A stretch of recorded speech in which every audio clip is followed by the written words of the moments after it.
Hi, and welcome back to the Essential Sports Podcast. My name is Tyler Nelson. This is my co-host, Josiah Clark. and welcome back to the pod. This is podcast number 3 for us. Welcome. We got a whole lot of topics we're going to cover today. Super Bowl just happened yesterday. A lot of NBA trades. Big UFC card just happened. Yeah, a lot of stuff to go over. Definitely. And we apologize for we're supposed to be doing every Monday, but there's some times where we have some technical difficulties and we can't get them out on time. So we're doing our best. If you could just be a little patient with us. I know you guys have been, and we really appreciate that. Yeah, thank you guys a whole lot. And there's just been a lot of scheduling, different stuff going on. Just a lot of really hectic for us the last couple of days. But we're getting this pod out, and it should be a good one. So let's talk about the Super Bowl. It's okay. I want to hear your thoughts as we go in. I thought it was a fantastic game. A lot of At first, it looked like the Eagles were just gonna, do what they did to everybody. But as time went on, we found out that that wasn't really gonna happen.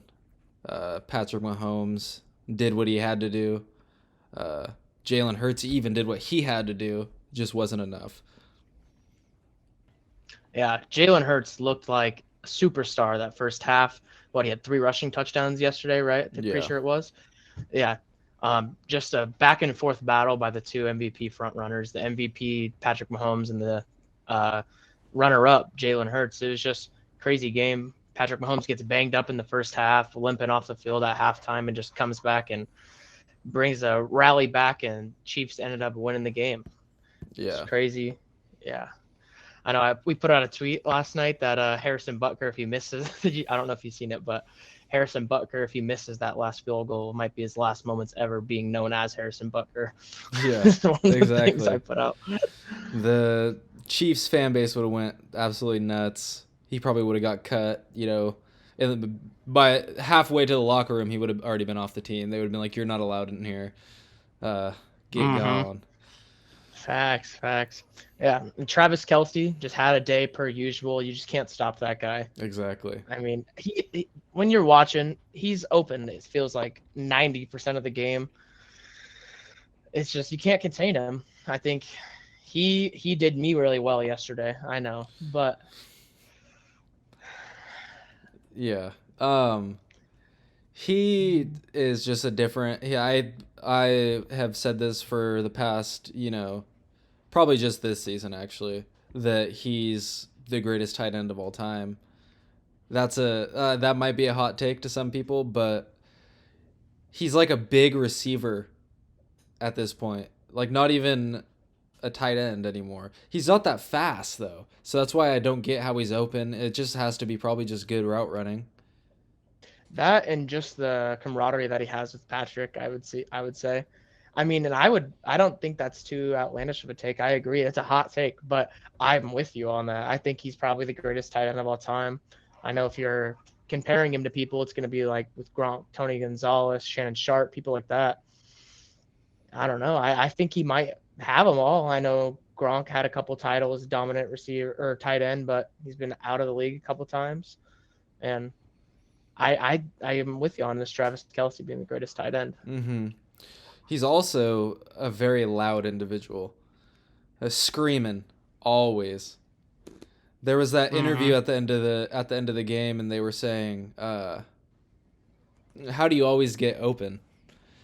And everybody at my house, because I had a little Super Bowl party, were like just knew he was gonna be yelling.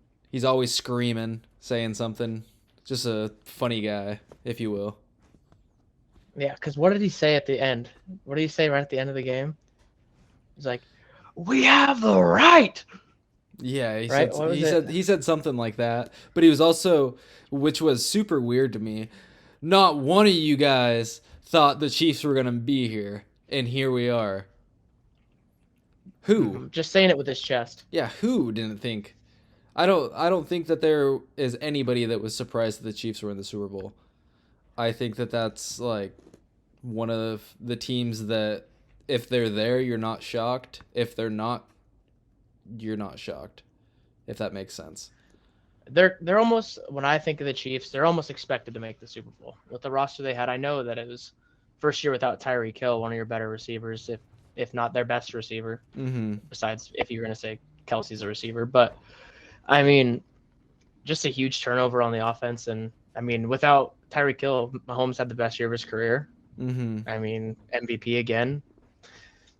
It's crazy to see because I feel like with Mahomes, he's such a dynamic type of quarterback. And yeah, you had Tyreek Hill, one of the better receivers in the NFL, but if you have a guy that's as talented as him, you could have any receiver. Right. No, and And I I feel like agree. there's been, my bad. Um, but what I was going to say is, I feel like that's something that you could even compare with like other top quarterbacks of all time, because with the trajectory that Mahomes is on, he's on track to become one of the best quarterbacks of all time.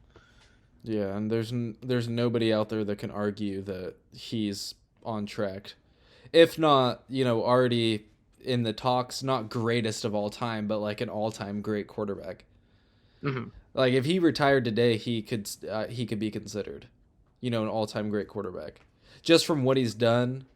It, with a lot of help from Andy Reid too. Obviously, Of that course. that offensive playbook just perfectly fits how Patrick Mahomes plays. Yeah, it's fully ran through him.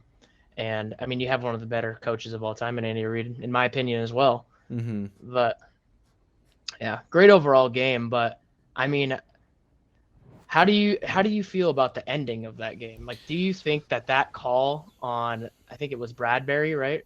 Yeah. On Juju, that defensive holding or pass interference? I don't know if that's a flag. I don't know if I'm calling that a flag.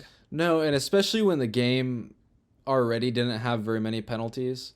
I mean, you had a couple offsides, maybe false starts, but there weren't very many holdings. There weren't defensive holdings, defensive pass interferences, no like targeting, no unnecessary roughness, no roughing the passer, none of that. And for there to be, we might have to run a little fact check on it real quick to see how many total penalties were in that game. Um, Mm.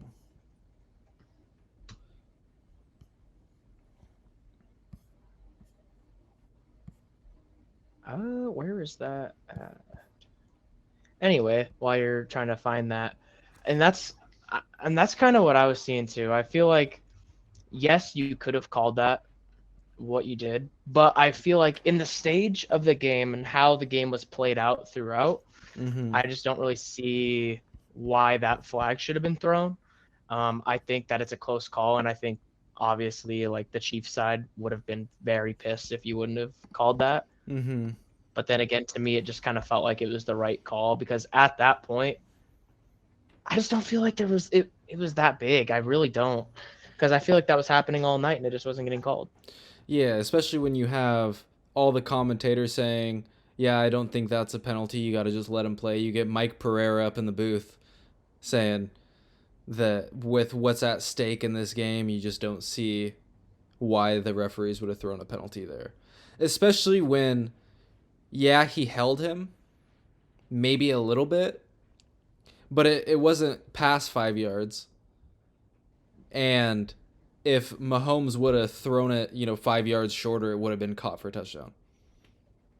Yeah, He still got because open. he There was still like it didn't stop him from maybe it stopped him from getting to where Patrick Mahomes thought he would be. But I still that ball was, back corner of the end zone. I don't know if Juju's making that play regardless. yeah, to me that ball was overthrown, and I see where you're coming from by him throwing it to where he thought Juju would be, but at the end of the day, I don't feel like there was enough contact to really stop his trajectory that much to be able to where Mahomes is overthrowing him that much. Yeah, exactly. And especially if it's like first down, there's like 3 minutes left. You're at the 35, and that play happens. Yeah, okay, maybe like it's not as big of a penalty, but when it's third down and it's a late flag being thrown, people start you start scratching your head saying, What are the refs doing here? Mm-hmm. And it just plays to everyone saying, "Oh, the NFL's rigged. Oh, the refs against everybody," type of thing. I feel like whatever team loses, it's always, refs against the Eagles. If the Eagles would have won, it would have been refs against the Chiefs. But 100%. That's always how that narrative is thrown, especially in such a close game like that. Anyway. Yeah. yeah, I thought that. I thought that play was obviously the most crucial part of that game was that penalty. But I also think that 3rd and 2, where they were going to run a QB sneak and they did the fake and pitched it out to Miles Sanders, if one, they would have ran the QB sneak that they've been running all night and getting every single time, that they would have got it, and that would have changed the entire game. Also, if Miles Sanders would have cut upfield instead of taking the outside, that would have been a first down. Yep. 100%. And I'll drop that clip in the podcast for Bet. anybody. Bet. That sounds good, and because those really could have changed the whole impact of the game. Like, yeah, that would have been crazy. It's crazy to see how just little things can change the whole impact of how like the game's played out. Yeah, exactly. What do you think of, this is like not sports related, but what do you think of the halftime show? I thought it was pretty good. I thought I was very surprised by Rihanna being pregnant. Yeah, I was A$AP shocked Rocky too. just doing everybody to shame. But yeah, that was crazy. I thought it was good. Yeah, I mean, what are your thoughts? I know there were some bets I saw online on the Barstool Sportsbook that betting on Rihanna's shoe color or just different stuff like that. And I know that a couple of my buddies that I was at like the watching the game with, they put bets on that, and none of them hit it because she came out on all red. Yeah, if someone bet red, they were pretty happy there. Mm-hmm. She was the only one in red, everyone else in white. I thought that was good. A lot of people were saying one of the worst halftime shows in history. If you go look in the comment sections of anybody posting about it, everyone's saying, "Oh, it's horrible, it's terrible. She didn't even sing. It was like lip syncing." Everybody Yeah, in recent years, nobody's singing. Everybody's doing lip syncing because they don't want to but mess that's up. how. It's such a big stage. But I feel like that's how it is with like almost any type of concert you go to in general now, Yeah. because everybody is just having that music going in the background, and then they just come in and spit like 3 or 4 bars really quick, and then it just goes back to the normal track. Yeah, exactly. I feel like for me personally, I thought it was pretty good. I didn't think it was horrible by any means. I did think that like the setup with like her floating up on that platform was insane. I thought that was awesome. Yeah, Mm-hmm. terrifying if it was me. I don't know if I'd be Oh, up there. But I mean, I guess if you're getting paid how much she's getting paid, I'd be up there in a heartbeat. oh, absolutely, absolutely. If I got the check that she got set in front of me, there's not a lot of things I wouldn't do. I feel like. Yeah, that's also got to be such a surreal moment. Could you Oh yeah, imagine because when standing up we, there? How I don't know how high she was. Probably at least 100 feet, maybe more. I don't really know how tall stadiums go, especially Cardinal mm-hmm. Stadium. But to just like look out and just see all the fans, all the phone lights shining, the music, your music playing, everyone looking at you. There's millions and millions of people at home. The Super Bowl gets roughly 100 million TV viewers. So you got, 100 and yeah, 100 million people watching. Yeah, easy. It's just Yeah, insane pressure. I mean, and the craziest thing about it, because I just looked this up because I wanted to fact check it, but the last time Rihanna ever performed live was at the Grammys in 2018. yeah, that's crazy. So from going for not performing for 5 years and then just coming into performing at the Super Bowl in front of that huge crowd just shows how talented she truly is, I feel like. Yeah, I agree 100%. I also, did you see the national anthem? Did you watch that? So I saw parts of it, and one of the things that were confusing me, did they play like 4 different national anthems? Well, they played like America the Beautiful. Then they played the national anthem, and then they played some other song. I don't I don't know what it was exactly. But they did a lot more than I was expecting. I don't remember them ever doing that. Maybe they have the whole time and I'm just stupid. But I mean, not that I know of, because to me, when I was coming in and out of the room during when that was happening, I was just like, wow, there's so many people coming out here and performing. I had no idea like if they were all doing it or not. Only one that I did watch the whole thing of is I did see Chris Stapleton's performance. I think he did a really good job. yeah, people are saying, top 2, top 3 best national anthems of all time. And I was like, Yeah. people crying, teammates, players, coaches. I'm assuming fans. I'm assuming people at home. Yeah, it was super emotional, and I thought it was really good. Yeah. Great showing by everybody. I mean, I know a ton of people who were working the Super Bowl, and I know a lot of people like of them close, and I know that whole production that was going on there took months and months, years even, the planning. And I think everybody down here in Arizona who worked that really did a great job, and kind of just showing how sports are ran down here in Arizona, and how, I don't know, just how dominant all of like the faculties and operations of every team slash like facility are. Yeah. I think it really showed that well, especially the whole Super Bowl weekend being down here. I was all kinds of places. I never ended up popping into Glendale, but I was in Tempe and Scottsdale and Phoenix and everywhere. There's a huge party down here. It was really cool. It was really cool to see. Mm-hmm.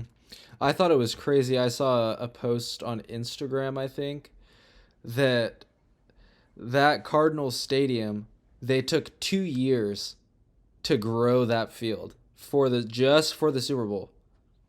And I think Yep. that So stadium's so cool how they pump, or how the field's on rollers, and they'll keep it inside, whatever, and then they'll roll it out there so it gets the natural sun.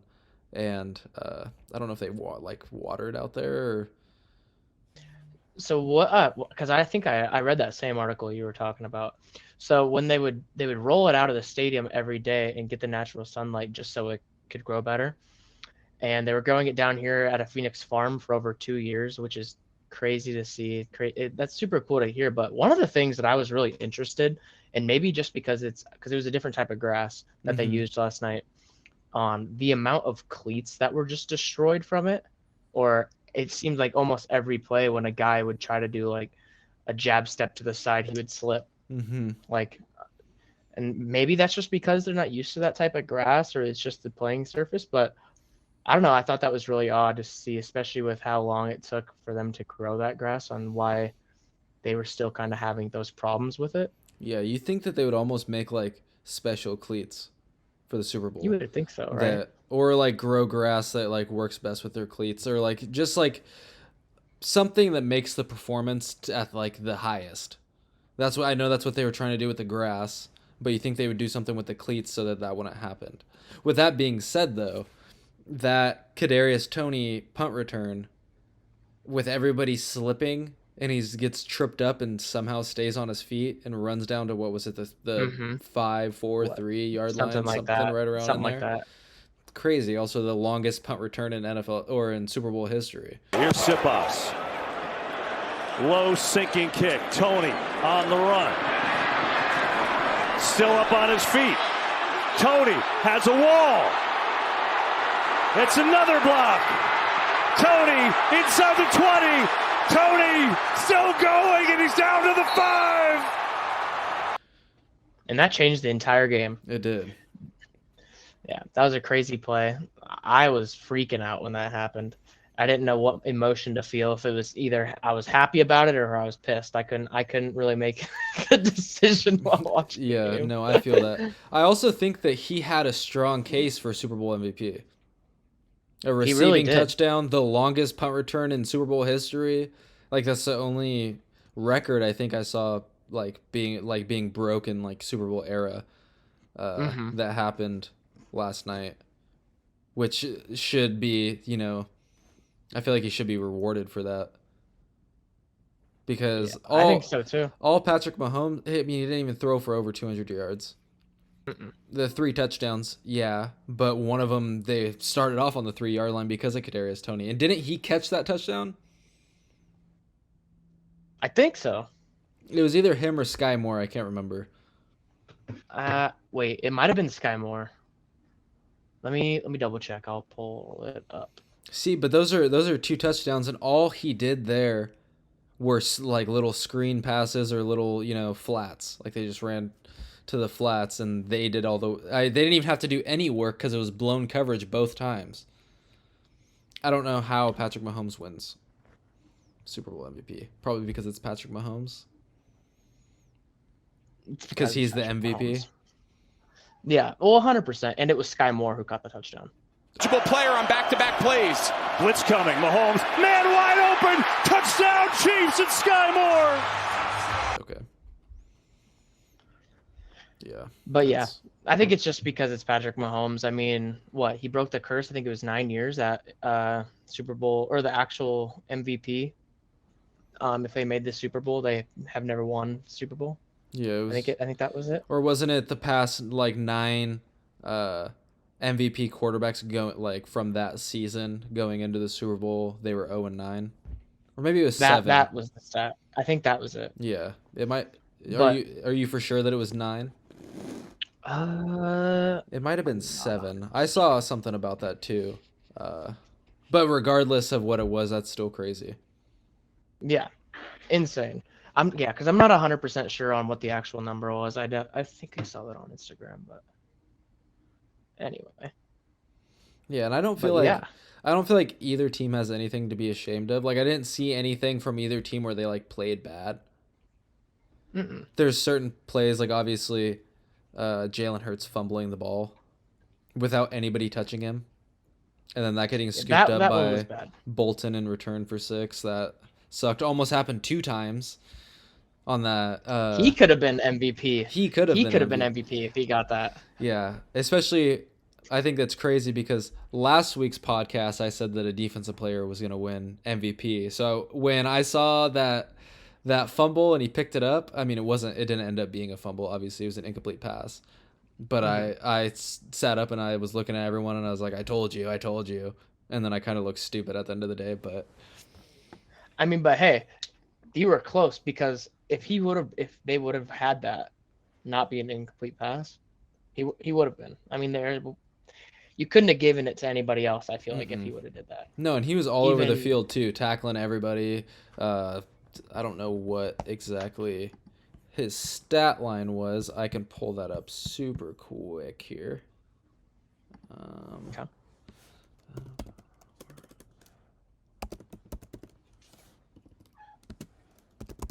Who was your player that you thought really showed up, like outside of like Patrick Mahomes, Jalen Hurts? Player that I really thought showed up. Let me pull that up so I can give you like their exact stats. I mean, because I know that I don't know if we talked about it in the last pod or I was talking to this with my buddy, Devonta Smith.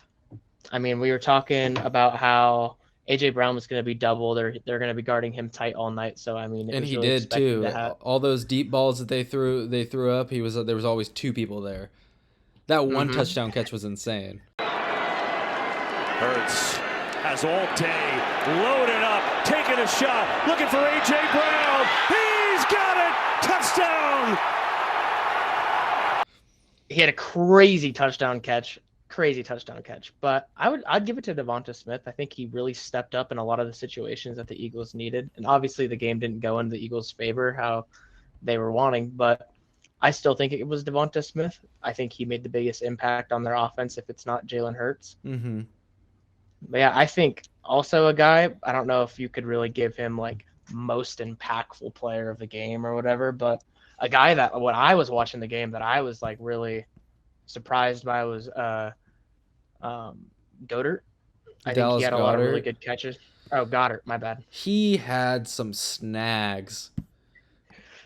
Mm-hmm. I know they didn't call that. I know they didn't call that, or did they end up calling that a catch on the sideline? They did not. actually? Wait. Because I think it was I it think might have been they the Devontae did. Smith one that they said wasn't a catch. Yeah, it was the Devonta Smith one they said wasn't a catch. They counted that one as a catch. Okay, because that was a crazy catch, but that one where he jumped over the top of that guy, and just he mossed him. That's the best. That's the best word you can use. Best description. But yeah, Devontae Smith 7 catches, 100 yards. He didn't have a touchdown, but that one play he could have if it wasn't like led out to the sideline. That was crazy. I ahead. was shocked he didn't dive. Oh my bad. I was gonna say I was shocked he didn't dive for the pylon on that. Yeah, no kidding. He kind of just like let himself go out of bounds. Like at least attempt. Like Yeah, exactly. like lay out for it or something. Definitely. But Another player I thought played good, and I think he could be good, is Isaiah Pacheco. He runs so hard every time. yeah, And Pacheco's a stud. yeah. Pacheco's a stud. He had a bunch of big runs. He had a rushing touchdown yesterday. He ran for like I bet he ran for like almost 80 yards. Mm-hmm. Me look it up. And back to that Nick Bolton, he had 9 tackles with a fumble recovery for a touchdown, he had the most tackles on that defense. If I'm not mistaken, most tackles in the game. But somebody that definitely showed up.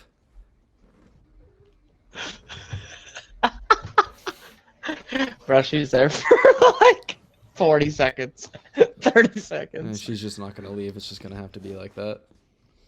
That's all good. Oh, she left. Never mind. All good.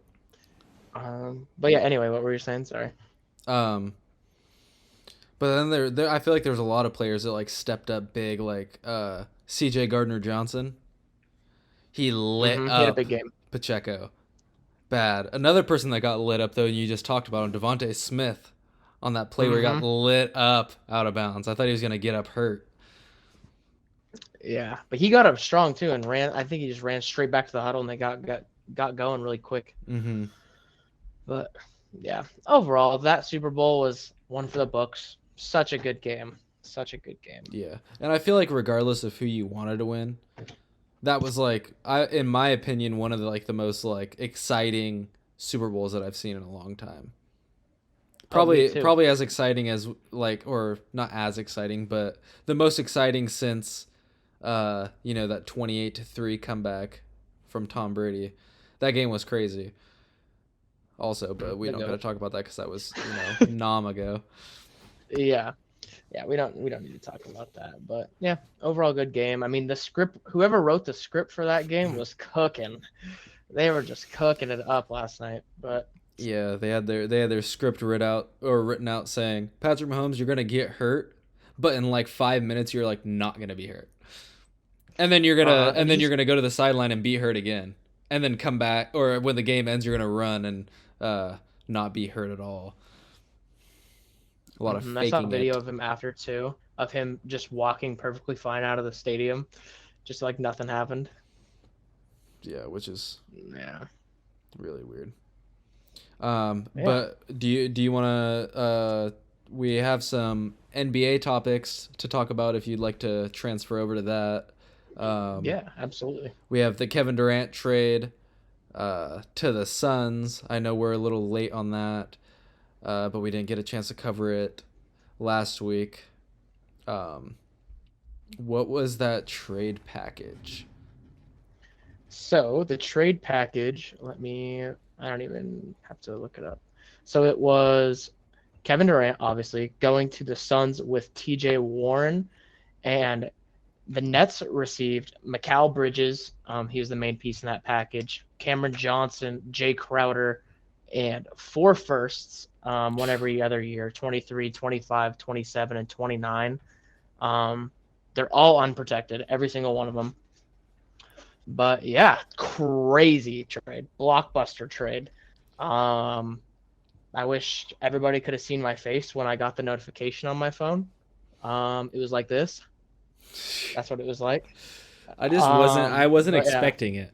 Is what, like, it was just so shocking to me that Tell me if I'm wrong, but he just doesn't seem like a Phoenix Sun. Kevin Durant? He just it doesn't look like a place he would be.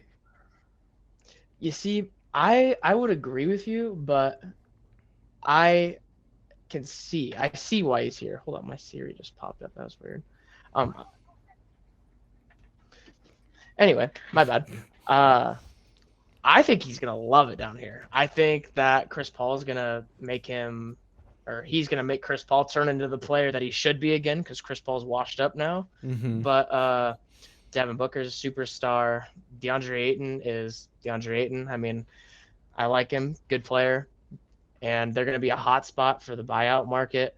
And I don't know. I think he's really gonna like it down here. Prediction: I think Kevin Durant retires a Phoenix Sun. Okay. And That's right that's a now, hot take. I think he retires the Phoenix Sun, and I still don't think they're the favorites for the title this year. That's also a hot take.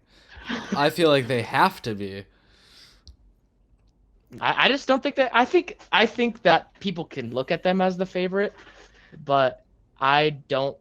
I think the West is absolutely stacked. I think that 1 through 11, or however it's 10, 1 through 10, is loaded. I think any of the teams that are 10, 9, 8, 7 could beat one of the top seeds in the NBA. I really think so. And I don't know. I think it's going to be a bloodbath in every single series in the Western Conference. And I think a lot of the teams that get out of that first round is going to be really surprising. And I think that there's going to be some big upsets. Right. Obviously, we don't know how the standings are because there's so many NBA trades that have happened. It's like everything is going to change. But like, if let's say Denver stays 1, I could see them get knocked off by an 8 seed. Denver's really good. Denver's the best team in the West. But like, I could realistically, if it ended today, I feel like it's like you're going to struggle. I mean, the teams that are out of – so this is the Western Conference. Obviously, besides like the 14, 15, I just don't see them making a run. Like the Lakers are the 13 seed right now. The Lakers could make a run. Portland could make a run. Jazz kind of traded some of their guys, but they could make a run. All of these teams are really deep. They all have a couple of dudes on their team. I don't know. I know I kind of just went all over the place with that. No, you're fine. But I feel like the NBA right now is super exciting. It's the first time in a long time where every team has a player that with superstar potential, if not multiple players. And going back to that Suns thing, I had a question for you, but I just like let you talk for a little bit. It depends where Kevin Durant goes, obviously, if he's, if he plays a 3 or if he plays a 4. But who do they have now to play that starting 3 or 4? Torrey Craig would be the guy I'd probably put there. I mean, I see their lineup being CP, Book. I don't know who you want to put. I know Torrey Craig's like 6'7", and KD says he's 6'11", but he's 7'1". And you put him at the 4, and then you 8 at the 5. And I would imagine, I know Torrey Craig's a good stretch 3-and-D guy, plays great defense, can shoot the long ball, grab you some rebounds. But then again, there's a bunch of other guys I could see coming off their bench too. Like, I don't know how you could start this, like kind of do this lineup, but they just signed Terrence Ross the other day. Great pickup off the waiver wire from Orlando. Mm-hmm. I mean, heck, you could even play Jack Landale. I mean, if you really want to, he's pretty solid. Biyombo could even play. I mean, I don't know how good their spacing would be, but if you play Biyombo at the 4, you could always put KD and Book and CP on the perimeter and just swing the ball and just do even. You can literally run any offense you want. That team's so crazy, but I also feel like it's crazy the drop off after that starting 4. Oh, agreed. It just like the bench. I feel like they traded away. Like, I mean, you got Mikal Bridges. I mean, so they trade away Cam Johnson? Yeah. Okay. They traded Cam, they traded Mikal Bridges, and they traded Jay Crowder. But then Jay Crowder went from Brooklyn to Milwaukee. Okay. So Jay Crowder's in Milwaukee now. Yeah. Yeah, that's a pretty good trade. Yeah, I For think that was both a really good trade, teams. but both teams. Yeah, both teams. I mean, Brooklyn blew it up, traded Kyrie too, Kyrie to the Mavs. But every trade that Brooklyn did, they got some solid pieces back. I mean, if they were going to trade Kevin Durant, I still like the Kyrie Irving trade, but I think that they could have gotten more. I like Dorian Finney-Smith. He's a really good 3-and-D player, one of the better defenders in the NBA. He was the best defender on that Dallas team before they traded him. Yeah. I mean, Spencer Dinwiddie's expiring contract, and you got, what, 1 first-round pick out of that? Yeah, I felt like that trade was really weird to me also. But there's one thing about this Nets organization that just grinds my gears. How is Cam Thomas not starting? Start the man. Got how? I don't get it. It makes no sense. Buddy dropped back-to-back 40-point games. Yeah. Especially when you have a team that doesn't really have like that set star. I mean, you could say Ben Simmons, but is he? It's Ben Simmons. Like, what's he gonna do? We give you 8 points on no threes taken. Exactly. And that's the thing. I mean, he had 3 straight 40-point games, actually, not 2, 3 straight. Oh yeah. But Okay. that's even better. Yeah. But that's the thing is, if you're this Nets organization, I feel like you got a lot of picks, you got a lot of draft capital now, but I feel like you still need to cater towards the younger part of your franchise. And I mean, you should still build a lineup with giving Spencer Dinwiddie that love that he should get. Right. I think you should put Cam at the 2. So you could go a couple different ways here. You could even run McCall at the 3 or the 4. And then next to McCall, you could start Dorian Finney-Smith or Cam Johnson. Either one, it doesn't matter. I mean, Cam came off the bench a lot for Phoenix. I know last year he came off the bench when they make that deep run. I'm pretty sure he was starting at the time for Phoenix since Jay was out. Mm-hmm. And their bench is deep too. I mean, what are they ranked right now? They're probably the 4 seed. Or they fell. They're the 5 seed right now, 7.5 games back from the 1 seed. I mean, I think Brooklyn's still going to finish a playoff team. I think it's going to be close with them only having about a 9-game lead. 9-game lead on the 12 seed. I mean, if they go cold, they could fall out of the playoff mix. Mm-hmm. But I think they still have a lot of pieces to honestly compete in that Eastern Conference, because Eastern Conference is kind of top heavy. Yeah. Should be interesting to see. I mean, yeah. Yeah, I think a lot more. I think regardless of how it goes, the Western, whatever team comes out of the West is the favorite. I mean, unless it's the Celtics or the Bucks that make it. Who do you like? Who else is in that? I think it's Heat? really just between 4 teams in the East. Like, I would go Cleveland, Philly, Milwaukee, and Boston. Okay. For me, I really like watching the Sixers, and I really like watching the Cavs too. So I'm a little biased, just because I like a lot of the pieces that they have on their team. Mm-hmm. But I don't know. I mean, if I was gonna do an early prediction, if it's not the Celtics making the finals, I'm going Philly. I think Philly could beat Milwaukee. Philly and who? I think Cleveland.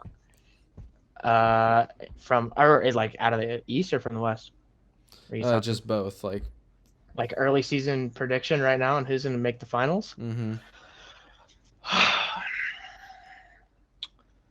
Okay.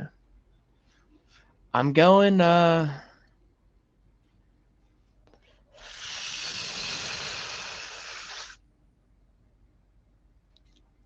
want to do a really sneaky one, but I'm gonna go Boston Dallas as my main prediction for the finals. Okay.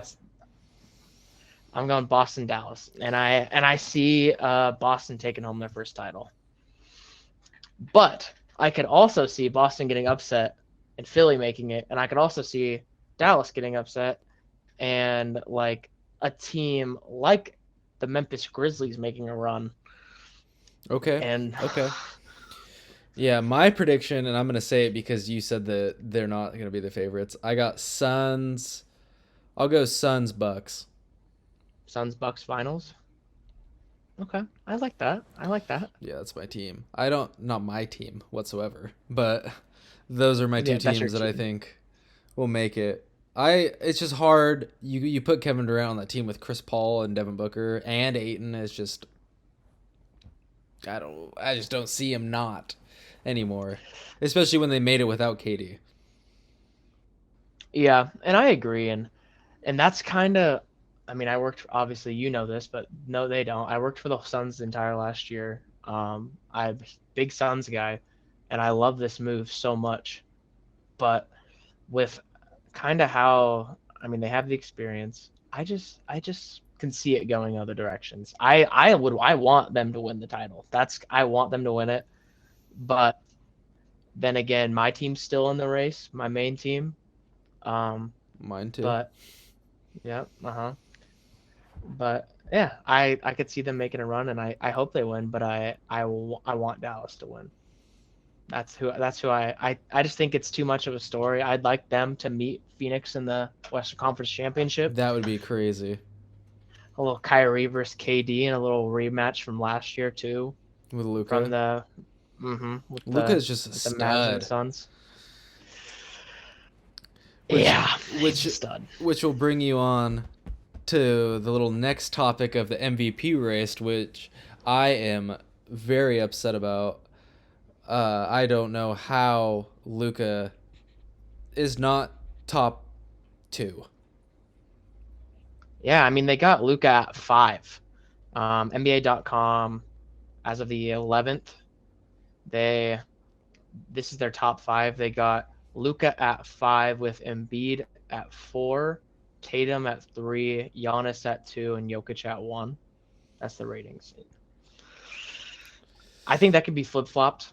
I feel I like think all of Tatum's- them can be moved around a little bit. With Jokic, I feel like Jokic is just it's hard for him not to be one because he's just throwing up triple doubles all the time and like big triple doubles. And they're the number 1 team in the West.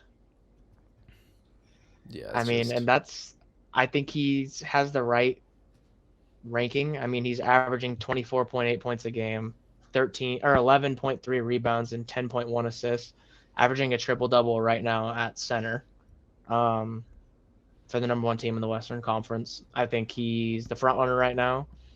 Then they have Giannis at 2, with Tatum at 3, Embiid at 4, and Luka at 5. I mean, just with how their play has been, and I know that the Mavericks just got Kyrie Irving. I think Luka's 2. I agree with you 100%. And I think Tatum's only as high as he is because of their record. Mm-hmm. But I mean, then again, he's also almost averaging 31 points a game, 9 rebounds, and 5 assists. Yeah, which is Absurd. yeah, that's nuts. Yeah, I also think Jokic might be number 1 because he's won at the back-to-back years. This could be a three-peat for MVP, which has that ever been done before? NBA MVP. I'm pretty sure that has been done, but let me just fact check myself before. Check. So I mean, Giannis won it back to back. Wilt Chamberlain. Yep. In Wilt, MJ, 1968. or He no, won it. MJ never did it. He three-peated, and Bill Russell three-peated. Larry Bird also had a three-peat. But those are and then we that's went it's really good company. I mean, LeBron won it 4 times in 5 years. It's true. I mean, and when you get into that category of, I mean, even the category that he's in right now with just having 2 MVPs, I mean, the list gets a lot shorter and shorter as you start piling up of guys that you're in the same category with. I mean, let's say Jokic wins this MVP. I mean, he wasn't in. I don't think he was in the NBA 75 this year. Where does he rank? Does he slide into the 75? Or is he just like in 25 years, he just gets thrown in and he's like, oh, yeah, this guy's a top 100 player? Yeah, that's weird. He's not even talked about in terms of. It's probably because he hasn't done anything like outside of winning MVPs. Like they haven't made it. They haven't won anything. Um, yeah, I don't know. I think that he should be. I don't know how you win 2 MVPs and aren't. Because not a lot of people win multiple MVPs. Yeah. So, I mean, Anthony Davis is a top 75 player of all time. But he doesn't have an MVP. I mean, he has one title in the bubble. But, I mean, at this point, this might be a hot take, but is he a better player all time than Anthony Davis? I don't even think that's a hot take. I think he 100% is a better player than Anthony Davis all time. Anthony Davis hasn't even been in the MVP talks. Like, hasn't even been like. Also, there might be someone that might fact check me and be like, "Oh, back in 2014 when he's on the Pelicans, like he was top 5 in MVP race," but I don't think he has been. I mean, he's won Defensive Player of the Year, yeah, but top 75, that's the thing. Yeah, and I know that's an old topic, like that came out last year, but still, I mean, that's just something to think about too when you're talking about these players and kind of building up their legacy on where they would kind of rank throughout history. It's weird to see how they missed putting him on that list. I know there's a bunch of people that missed it, like Klay Thompson didn't make it, but then again, like he has titles, a lot of 3-pointers, and I think he should have been on it too. But yeah, it's just interesting to see. I think they also put Anthony Davis on there kind of for his potential and what they could have seen him to become. Yeah, definitely. I agree. Yeah. Yeah, I mean, and that's kind of what I think too. I know we missed one trade. We could talk about the D'Lo to the Lakers if we want to talk about that. It's a big move for the Lakers, but I feel like in general for the NBA, it's not that crazy of a move. I mean, it makes the Lakers roster more complete. We traded Russell Westbrook to the Jazz. He's going to be bought out. We got D'Lo, Jared Vanderbilt. I mean, the Lakers acquired D'Lo, Jared Vanderbilt, Malik Beasley. We also did a trade for Mo Bamba. Lakers just kind of getting their roster more complete going into the rest of the season. But I don't think any of it's really going to make that huge of a difference. I think we're going to be a more consistent team. I think we slide into the play-in. And see, that's what I'm talking about. Like, we jump up. I think we could slide up 3 or 4 spots at least. And how do you think that lineup goes? Like what lineup they run? You got D'Lo 1, Beasley 2, LeBron 3, 84, and what would you put, Vanderbilt or Mo Bamba at the 5? Like, who would you start? You see, that's the thing. I think I'm starting Bamba and letting AD play the 4 so he just doesn't have to get banged up all the time. Just so Bamba can take some of that heat that's coming in. I mean, it might affect Anthony Davis's defensive metrics, but I think that it would be a positive thing for him and the team. I think he plays better at the 4, in my opinion. And do you think Jared Vanderbilt's like 6-man? I'd say him or Rui. That's true. That team's I don't want to say loaded, but that team's got some pretty good depth to it. The Lakers definitely have some depth. I mean, comparing to how they looked a month and a half ago, it's crazy. I don't know the exact number of this, but I thought this was interesting. I saw the stat of it. It was the Lakers have had the most starting lineups in the NBA this year. And I think it was like almost 30 different starting lineups. It was close. It was like ballpark estimate around That's there. Absurd. That's so crazy. I thought that was nuts. But I think this is a good trade for them. I still don't understand why the Timberwolves wanted to give up D'Angelo Russell. I think that them picking up Mike Conley was a good move, but maybe he might be a better fit with them with Rudy Gobert and Ant and Cat. But giving up Karl Anthony Towns, giving up Karl Anthony Towns, one of his best friends, I think might cause an impact on his mental as well. That's true. I didn't even think about that. Yeah. So I don't know. I mean, it should be interesting. But we could talk about Russ if we want. We could talk about Russell Westbrook and where we see him going. Because I got a couple spots I could see him landing. Yeah, hit me with some spots because I have no idea where he could go.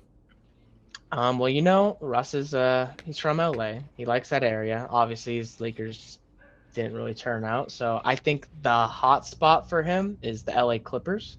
Okay. I think he could fit in tremendously with that team. I know they got rid of both their starting point guards with John Wall and Reggie Jackson. With Reggie Jackson just signing with the Nuggets the other day, which should be a great pickup for them as well. Mm-hmm. I could see him sliding in, starting for them, and just kind of playing like that sixth man Russ that the Lakers had. Or I could kind of that play style, or I could see him coming off the bench and running the whole second unit with Kawhi bringing the ball up and just them, Kawhi and PG handling the ball on offense. And then I could also see him going to Miami. I think that him and Jimmy Butler would get along great, and I think that he would play really well in Minnesota or down in Miami. Mm-hmm. Where else could I really see him going? I- Chicago? That would be good. I like that Clippers one. I mean, he already has chemistry with Paul George. So I think that would be really good. And Kawhi is kind of, fun guy, Kawhi. So I think they would get along just nicely.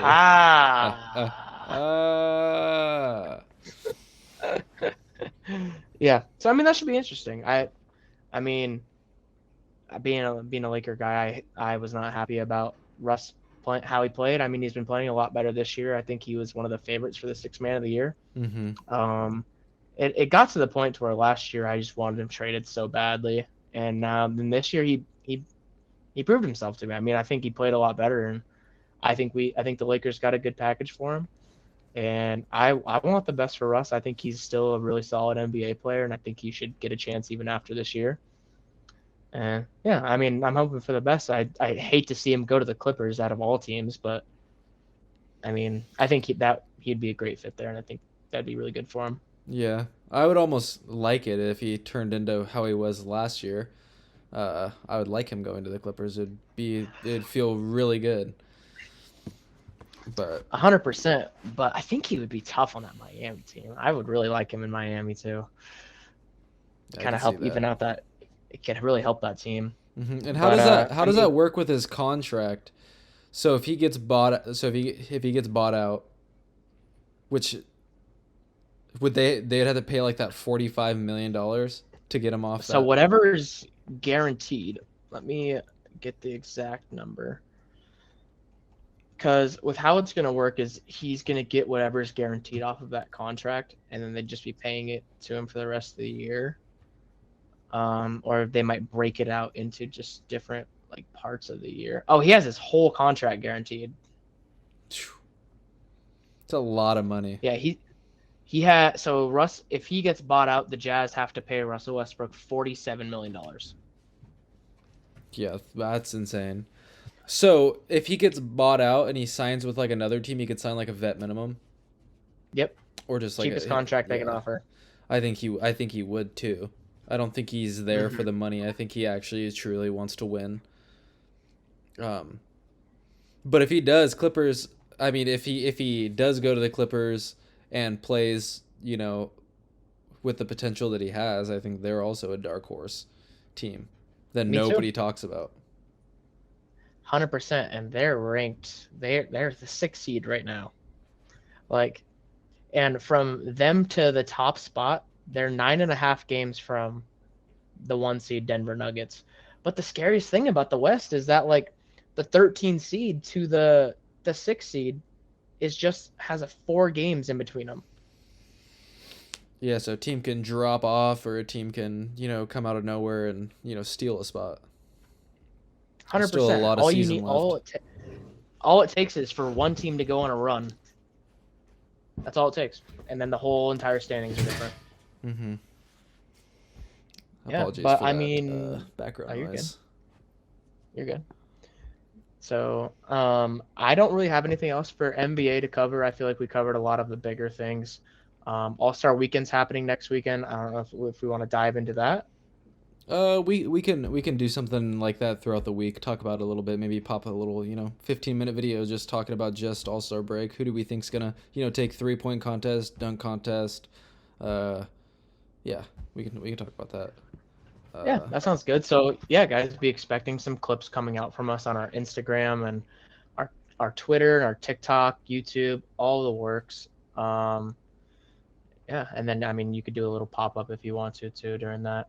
But yeah, so that's it for NBA. You want to move on to UFC? Yeah, so UFC 284 happened this past weekend. Some very, very, very controversial stuff happening. Islam Makhachev defeats Alexander Volkanovski by decision. I watched most of the fight. I kind of walked away for a second, came back, and they were announcing the winners. But I went back after and rewatched the fight. And I find it so hard to believe that Islam beat Volk. I just feel like I think Volk took rounds 2, 3, and 5. I think he definitely took 3 and 5 comfortably. The second round was kind of, it could have went either way, and I think that's how it went, either way. But I think, in my opinion, he won. Like Volk. Yeah, I think he definitely won that. I could pull up the stats right here. Volkanovski landed 164 strikes out of 255. 70 of those were significant strikes out of 143. He was 0 for 4 on takedowns, but he landed a knockdown. But I also don't feel like his takedowns were like really trying to, do much with him. Yeah, I mean, from the looks of it, when I was watching it, I didn't really think that they were really full intentions were to get him to the ground. Mm-hmm. And I'm kind of with you. I mean, the total strikes percentage, everything is, I feel like it's going in Volk's direction besides the knockdown. Well, he takedowns. He knocked down Islam. Oh yeah. I'm just looking at the stats wrong. My bad. That's true. He did. I remember that. But yeah, I don't know. I think that it's hard. I feel like it was hard to not give Islam the win in that, especially. Well, and the unanimous decision is crazy. And I don't remember if it was 50-47 was one of the judges, which means, or it might have been 49-46, or 48-47, 48-47, 49-46. So yeah, they had Islam winning 4 out of the 5 rounds, which I don't think that was even. It was a lot more competitive than what the judges made it seem to be, and I think that's what makes everyone so mad. Is if it was like a split decision, I think people would have been happier. But a unanimous decision, I feel like it's almost disrespectful to Volkanovski and what he did to Islam that no one else has done before. I mean, granted, he got knocked out one time in his career early, but no one has ever been able to get up from his takedowns or even control him. And we saw that happen. Yeah, exactly. Another fight on there was the co-main. It was Yair Rodriguez against Josh Emmett for the interim featherweight title. That fight started just looked like it was fireworks from the beginning. Maybe not fireworks, but it was it was a really good fight. Yair won by submission in round 2. I don't really got much to say about that. I feel like anybody that watched it, it kind of went how a lot of people expected. I didn't see Yair getting knocked out by Josh Emmett. I felt like that was Josh Emmett's only way of winning. I didn't think he was going to beat him on points or anything like that. And Josh Emmett lands one takedown, gets submitted. Yeah, I feel like Yair kind of controlled the fight, the majority of the fight. Yeah, like he landed 98 total strikes to Josh Emmett's 35. 62 of those were significant to Emmett's 22. Emmett shot 4 takedowns, only got 1, and then gets submitted. I just feel like that was kind of just it was one-sided. Another fight that was one-sided was that Jack Della Maddalena against Randy Brown. Everyone was questioning, Jack if he was the real deal or not. Everyone was talking about, oh well, how would he do in like the grappling? And he submits Randy Brown in 2 minutes of round one after he knocks him down. Like, Yeah, it's just crazy. just dominant fashion. I mean, that was a good fight for him at least. Yeah, and then we have Justin Taffa, Parker Porter. Justin Taffa knocked him out in a minute. There you didn't really get it went exactly how people thought it would go. I think Parker Porter needs to get just booted from the UFC. There's a lot of those heavyweight fighters because there's not a lot of depth at heavyweight, so there's a lot of fighters that probably shouldn't be in the UFC that are still in the UFC. Obviously, I have no right to talk. Parker Porter would probably knock me out super, super easily, but just quick, fast, and in a hurry, if you will. Yeah. And then the last one was Jimmy Crute against Alonzo Menifield. That one was a draw. Really good fight. It would have been a super hard fight to score. I mean, if you just looked at like the top of the stats without like considering everything else, I mean, Alonzo Menifield had 2 knockdowns on Jimmy Crute, landed 99 strikes to Crute's 62, 56 significant to 31 for Crute, but Crute also had 6 takedowns and 3 submission attempts. He really made a come around or a comeback. He almost got finished pretty early in the fight. But that was a really good one. I was excited for that one, like weeks prior when I first heard that they were fighting. Alonzo Menifield was just outside the rankings. Crute's sitting right around 12, I think, maybe 14.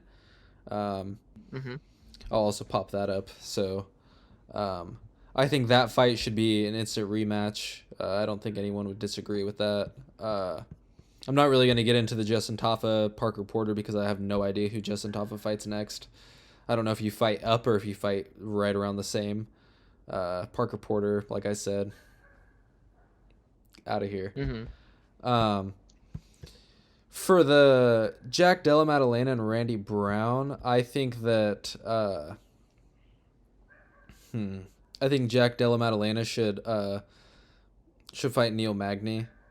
I think that'd be really good. Neil Magny is in the top 15. I don't remember exactly where he's sitting currently. Yeah, where he's currently at, like in rankings, right? Yeah, let me just take a quick peek at that real quick so I know. He's sitting at 13 right now.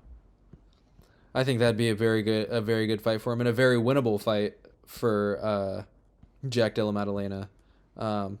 He'll get tested more on submission and grappling that way, which everyone's been questioning.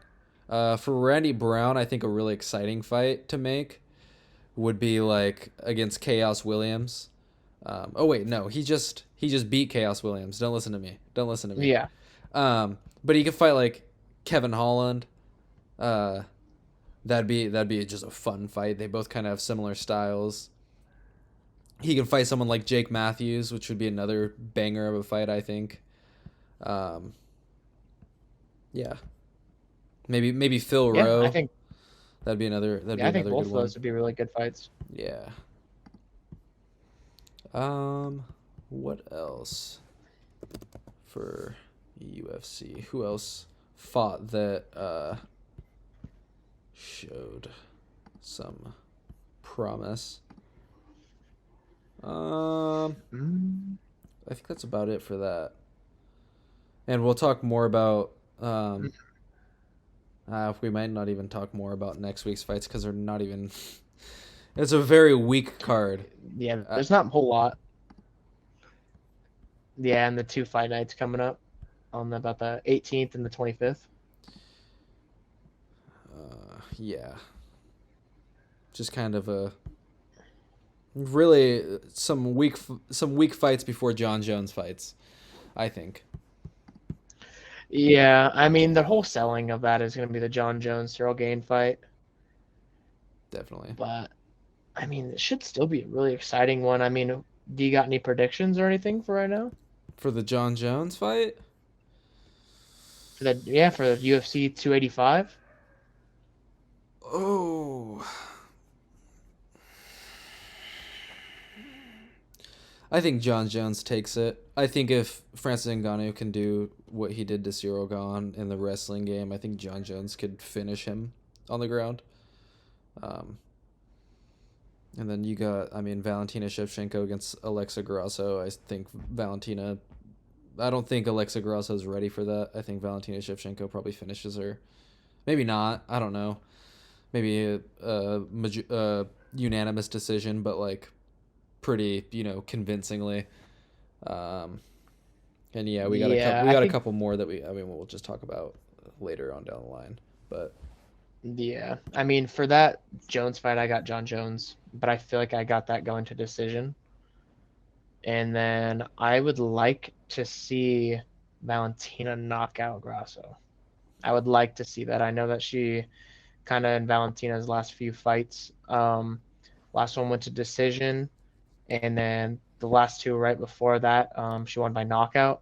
So, I mean, I'd like to see her come out in dominant fashion and knock her out. I would really like to see that. I know a lot of UFC fans would like to see that as well. mm-hmm. Yeah, I think for those two, that's what I have. Going down the card of UFC 285, I'm not really familiar with a lot of the other guys. What do you think of the Neil versus Rachmanov fight? You actually did a really good job pronouncing that. Really? Yeah. Well, Shavkat Rakhmonov. Okay, I'm impressed by myself. I think Shavkat takes it. He's up there with like how Hamzat Chimaev is, with that potential. But Jeff Hands of Steel Neal could definitely. I mean, he finished Vicente Luque when I didn't think he was going to finish Vicente Luque. So, do I see him beating Shavkat? No. Could I? Would I be surprised if he did? Probably not. But yeah. Yeah, I mean, regardless, I think that should still be an entertaining card. I mean, if nobody's really that entertained with the first two fights on there, I think the last three are going to make up for it all. At least the John Jones one, I feel like with everybody all of us UFC fans just been waiting for him to return for so long now. Yeah, and then you got the debut of Bo Nickel, who's the biggest prospect debatably in UFC history. I mean, he's one of the I'm not going to say best wrestlers of all time or anything, but he was a huge college wrestler, a big name going on against Jamie Pickett, which I feel like he will destroy because Jamie Pickett is like the very last person in the middleweight division, like very last ranked guy. Mm-hmm. So I think that could. Yeah, I mean, he really should, and I totally see what you mean by Bo. I mean, he's a three-time national champion wrestler. I mean, one-time world champion wrestler, three-time Big Ten champion. Mm-hmm. Yeah, absolute animal. And I think I'm really excited about that too. I didn't really know a lot about Bo Nickel, but I'll definitely tune into that one too. And a couple of fighters to look out for on that card is you got Farid Basharat, his brother's Javid Basharat, if I'm saying his first name right, or if that's even the right first name I'm thinking of. But he was in the Contender Series, and he showed a lot of promise. And then we have Ian Gary, who MMA fans will know who I'm talking about. He's another big prospect. He's a Irish guy, kind of gives you that Conor McGregor, not the trash talk, but like kind of like that like energy, that like fight styles, big striker. And then you have whoa.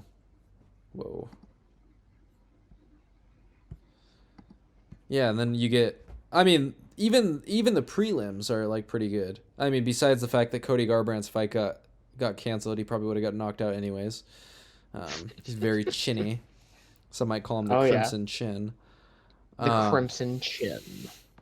But you got Derek Brunson against Dricus du Plessis.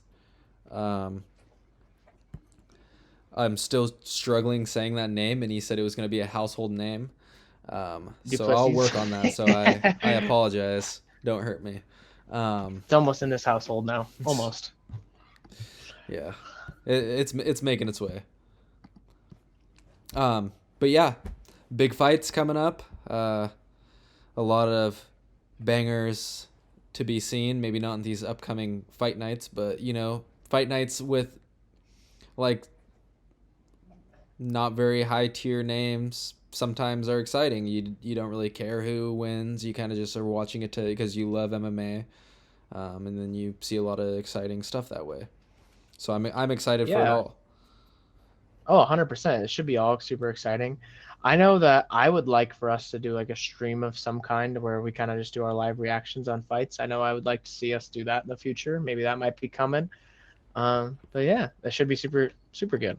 Yeah, I'm down. And all right, thank you guys for watching. This isn't gonna be as long as our first one. It's gonna be longer than our second one, but we're gonna try to work at finding the happy medium so we can put out episodes that are near the same time every time. We're still trying to work on getting our everything set up perfectly. And yeah, thank you guys so much again. Tyler's got a quick social plug up top. But yeah, follow us on all socials. Our TikTok and our Instagram are at Essential Sports Pod. Our Twitter is at ES Podcasts, and our YouTube is at ES Podcast. Again, we're going to be getting a lot of content coming out on all our socials here coming soon. We're still trying to get the hang of it. We've never really done this before. This is something we've always wanted to do. Sure. But yeah, just follow us along on our journey at all those social medias and stay tapped in for all our new content coming out. And yeah, thank you again. And this is Essential Sports Pod. We will see you later.